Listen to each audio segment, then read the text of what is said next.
Recently, CCP state media launched a laughable attack, claiming Takaichi's plan to move Japan's defense spending toward 2% of GDP is an extreme right gamble to revive militarism, one that will drain Japan's economy and has no chance of success.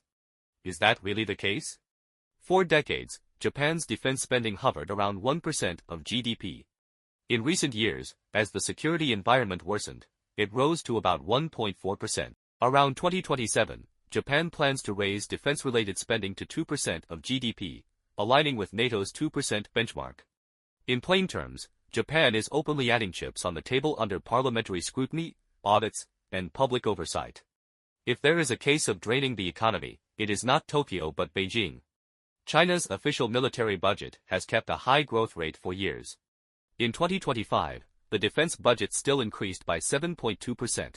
Reaching 1.78 trillion yuan despite prolonged slowdown, fiscal strain, and a surging army of unemployed. Japan's defense spending is largely booked within the formal budget, with clear boundaries.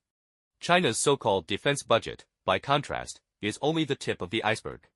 Vast military spending is hidden elsewhere, RUD, and capex of military-industrial SOEs, local support for military-civil fusion parks, strategic tech programs, informatization projects, and more, mostly excluded from the defense category, yet serving the same warfighting capacity. In short, Japan's 2% is transparent after expanding the accounting scope, while China's low-ratio 1.7 trillion yuan is compressed after shrinking the scope of fig leaf.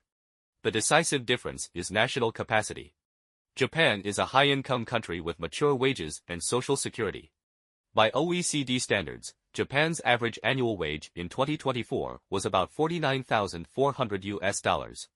China, even by its own padded figures, recorded only about 41,300 yuan in per capita disposable income, roughly $5,000,000, with at least 30% inflationary padding. Japan is a wealthy society adjusting its defense budget. China is a poor society pushed into quasi-wartime mobilization, the former a fiscal choice, the latter social coercion.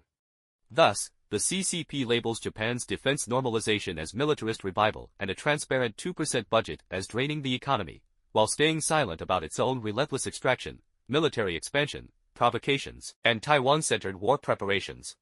In other words, it straps its own population onto a war chariot, yet accuses others of militarism for merely putting on armor.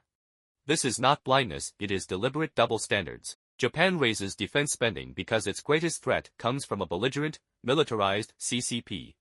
Draining the economy is a lie when applied to Japan, but a self-description when voiced from Beijing. That label fits best on the CCP itself.